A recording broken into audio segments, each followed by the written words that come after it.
What that actually could mean then is that sort of civilization and consciousness is like a tiny candle in a vast darkness, and a very vulnerable tiny candle that could easily get blown out.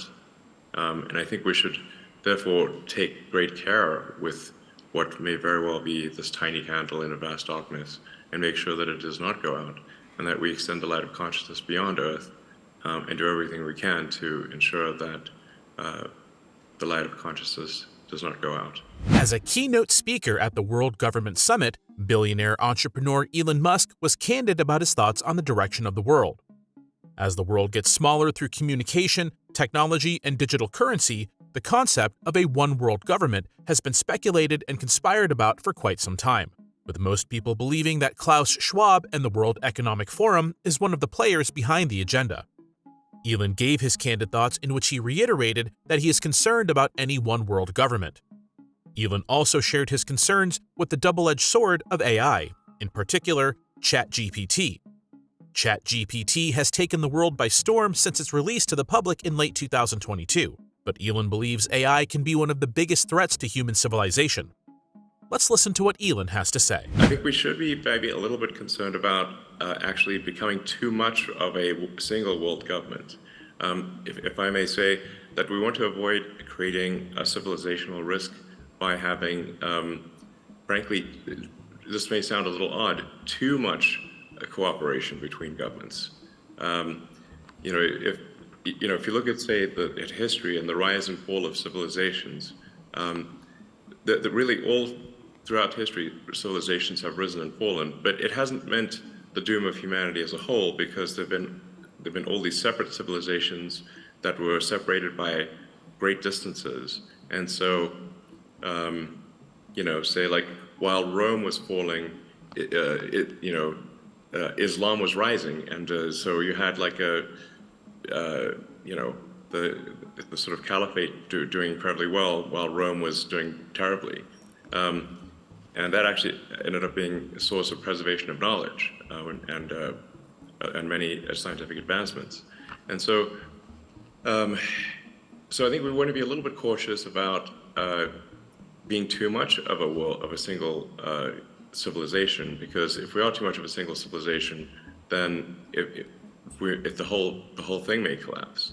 I'm obviously not suggesting war or anything like that, but I think we want to be a little bit wary of actually cooperating too much. It sounds a little odd, but we want to have some amount of civilizational diversity, such that if something does go wrong with some part of civilization, that the whole thing doesn't collapse, and humanity keeps moving forward. It's always difficult to predict technology with precision, especially over a 10-year time frame when it is changing so much.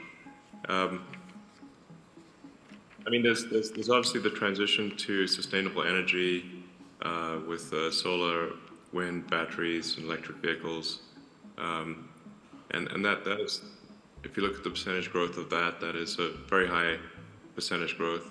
Although because of the massive industrial base of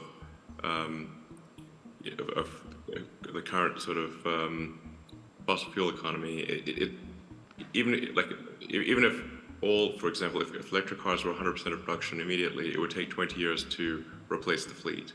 So this is still something that is quite gradual. It's measured in at least a few, 30, 40 years type of time frame. On a more sort of near-term time frame, I think artificial intelligence is something we need to be quite concerned about, and really be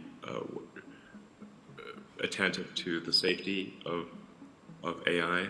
You mentioned ChatGPT earlier.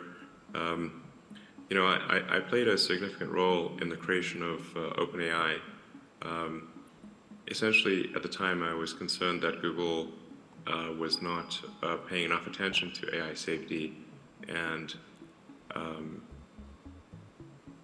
so I, with a number of other people, created OpenAI. And although initially it was created as an open source nonprofit, and now it is closed source and for profit. I don't have any stake in OpenAI anymore, nor am I on the board, nor do I control it in any way.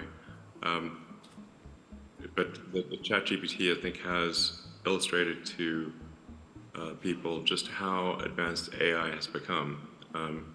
Because the AI has been advanced for a while, it just didn't have a user interface that was accessible to most people. So what really ChatGPT has done is just put an accessible user interface on AI technology that has been present for a few years. And there are much more advanced versions of that are coming out. So I think we need to really be, I think we need to regulate AI safety, frankly, because if you think of any technology which is potentially a risk to